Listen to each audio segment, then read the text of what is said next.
In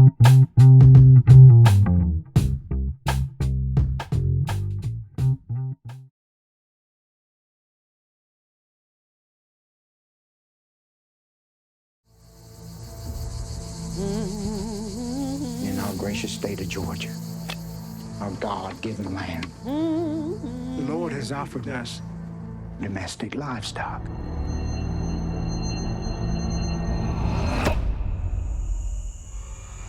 We have to go.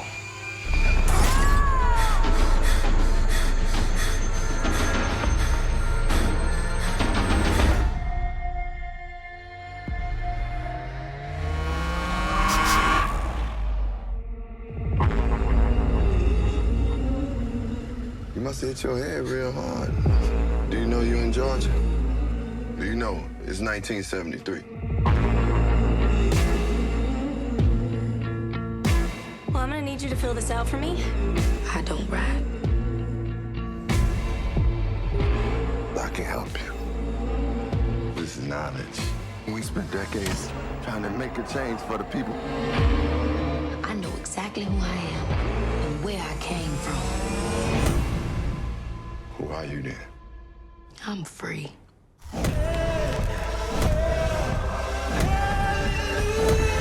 How do I look? Like you.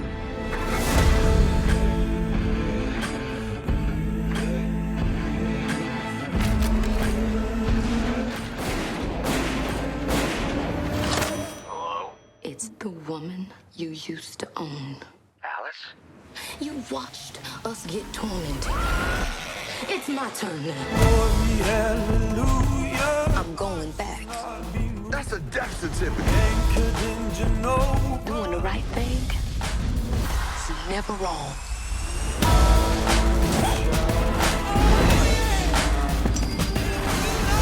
I'm not scared, and that should scare you. You're not gonna leave here in one piece. This tradition was born long before you. It's all coming down. I am freedom.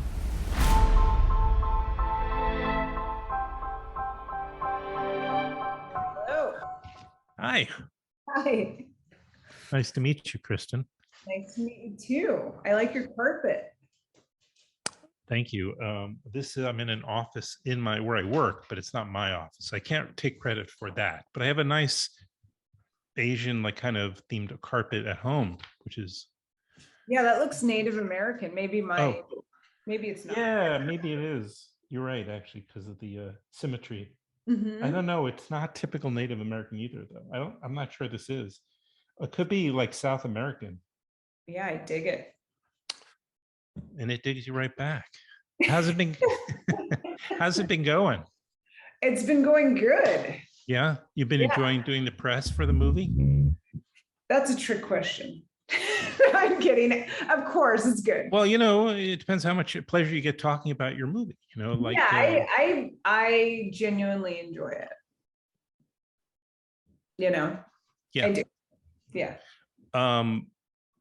Well, I'm so happy to have had the the opportunity to have seen it, and that it didn't just slip by. It's so, seemingly I don't know how. I just sort of saw that's a great looking poster, and the art, and then I looked at the trailer and I was like, a little bit gobsmacked, especially because I still can't believe this was happening, and first of all that it was happening at all. In the 60s into the 70s, possibly even though your story takes place firmly in the early 70s. In 73, which was intentional. Right. But all of the stories I read took place in the 60s. Okay. Yeah. Well, I mean, I don't want to get off track and focus on why you said it in 73, even though you say it's intentional, because it might be getting away from the bigger story, which is that this phenomenon existed in the first place. Yes. So, and then, but if you want to talk about why you said in 1973. Yeah, I didn't want as a film. Itself, I liked it. Oh, sorry, you froze. Yeah, we both did. We had a little, it's all right. We'll do our best. Sorry. Okay. No, I was just saying. Hopefully we'll be okay. It'll be fine. I was just saying the reason I picked 1973 was to give a little bit of space between the civil rights movement in the 60s and to not have Alice run out into the middle of chaos. Yeah, and in a way, it gave Frank more substance in his backstory. Correct. Right. Yeah. Played by Common. Yeah, there really wouldn't be a reason for it would have been a different version of Frank. Yeah, no. That wouldn't have had that was still radicalized. So maybe they would have burned down the whole town together. Right. I'll set it up just to drop just so I can bring up my next point. So Keke Palmer, your lead actor who plays the title role of Alice, she's been held in this isolation like we're in Georgia, in this place in Georgia where slavery has continued into the 1970s. I don't know why I'm smiling, but anyway, and she escapes and then meets Frank. But one reason I like that, another reason I like is because, I saw Coffee years ago. I've been a Pam Grier fan. Mm-hmm. The two of them go see, and it's like this very big moment for her. She's seeing like the most maybe empowered like Black females. Angela Davis was another one. Yeah. But I felt like watching through her eyes, which only goes to your great direction, that like the power of this character in an otherwise kind of a movie that's not necessarily always been taken as seriously as that, but you could see it through her eyes. You see just incredibly powerful character there, and how much it opened her up, cracked her open. And just, I think anyone that creates art for a living in any aspect, it has to be cathartic for it to be authentic. And so for me, as a kid and as a young adult, Pam Grier was my hero, and Coffee was one of my favorite movies. And not for the obvious reasons like she's shooting people and doing all this stuff, but if you distill that film, or really any of her films, they have bigger meanings and bigger points. So she was fighting against she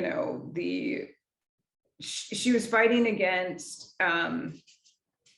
everyone, but no, she was fighting against the infiltration of drugs into her society, and ultimately because no one listens to her, she has to take matters into her own hands in the best of her capabilities, and ultimately the person she loves the most is the one that betrays her, and she walks away in the end alone. Now normally that would be a sad story, but because it wasn't saturated in victimhood, it's actually a really empowering movie.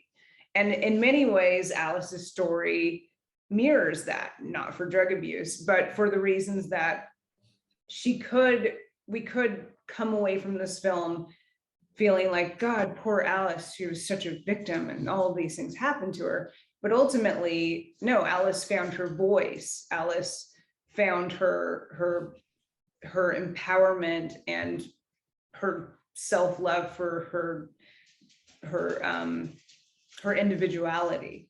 So, and that's what I got from all of the articles, the true stories that I read. It wasn't about how they were victims by how they were raised and born into slavery. It was, oh my God, look at how amazing their lives became because they were so grounded and they took this horrible tragedy and made it their biggest asset as far as perseverance, and became these really elevated people and had led amazing lives. Well, I just have to say, Krystin, it's a really well-written film. So, we generally focus on directing because it's all, so you also have a firm hand. I mean, it shows a very firm, confident person at the helm. That's what I think. Thank you. And I think you have two great actors in the, center with Keke Palmer and Common. Yeah, they really, And it's funny, it's you just assume, oh, they're going to end up together. And I mean, not that that's really a central, by no means a big part of the story at all. Their relationship is friends from the beginning, and you can see he's really he's an upstanding guy anyway. He's just, his idea of taking care of somebody is very old fashioned in a way, because he really just, from the minute he met her, he felt like he wanted to make sure she's going to be okay. It's very touching.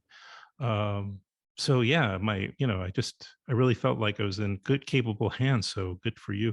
And I mentioned this, you're welcome. I mentioned it also because I noticed in the director's statement of these publicity notes for those who are watching, but for those who are watching, who may not know, we media types get these publicity press notes, and you have 2 quotes at the beginning here, which I just thought was one from Fellini, one from Tarkovsky, and I just thought, well, this kind of could be a very serious film person. I better be prepared. They're 2 of my heroes. Growing up, I wanted to be a filmmaker from the time I was probably 7 years old, and one of the first movies I saw was Lawrence of Arabia. So David Lean was the gateway drug into filmmakers, and then it was off to the races. I fell in love with Sam Peckinpah and Sergio Leone and Akira Kurosawa. These are what we call extremely masculine filmmakers. I guess I'm a masculine woman. Or maybe we should figure out how to redefine the people. That is a good way. I think, masculinity, yin and yang, they are 2 polarities that when put together equal a whole. So I take that as a huge compliment. Oh, good. As intended. But so did you, well, I was going to ask you if you went to film school, but it's not even important, because you said from already that from the really young age, you want to be a film director. How would you know? It's because that is. Because I was more concerned with, I would watch a movie and it wasn't, like Lawrence of Arabia is a good example. I wasn't obsessed with Peter O'Toole as far as his craft. I loved his performance, but I was more concerned with the technical aspects of who got that performance out of him. And I don't know why that was the case. I'm a little weird, but the gift that all of my heroes on Mount Rushmore, the filmmakers that I look up to, had in common was they were all screenwriters. And that's ultimately what paved the way for them to become directors. So in about 6th grade, I actually turned my attention and trajectory towards, okay, I have to master screenwriting. And if I can master that and get a career in screenwriting, one day I'll get my opportunity to direct a film. This is your second feature? This is my first. Your first. Okay. So, because I thought you made it, obviously you made a short. No. I don't get it. It's just you're going against all of you had to have made some. All right. Television's episodic, so it can be something. Nope. Commercial, a rock video, music video. Nothing. It's really a remarkable story. I think we're going to film school with, Quentin Tarantino is my mentor. And so right. That's right. That's the story. I had the opportunity to be on his sets and to learn from him. And he really took mentoring as a job. And he was the first person that I showed Alice to, the rough cut to, and gave me notes on. And he's a big support system in my life. So I'm grateful for him. Wow, that's a terrific advantage, I guess. Or I don't know. You still have to prove yourself. I knew advantage wasn't going to be the right word. I think it's more like a camaraderie. There's a camaraderie among directors that screenwriters don't have. Screenwriters are very competitive, and filmmakers are very, they embrace you and nurture you because they know what you will have to go through on both sides of making it, but also keeping your vision when producers want to have their cut and version of the movie. So when did you first discover Alice, the story about people like Alice, African Americans like Alice, who were being fooled into believing that slavery still existed, and that although it maybe there were variations of what they thought or were fooled into believing, or they were kidnapped essentially. So I guess at the end of the day, yeah, they were born into it in every case. Yeah. Okay. Yeah. Yeah. So it was the family, because when slavery ended, it wasn't like they went to door and said, all right, what's going on here? Everybody, everybody's free, because, we were on that was happening in tandem with the disruption of the country due to the Civil War. Like the country was ripped in half.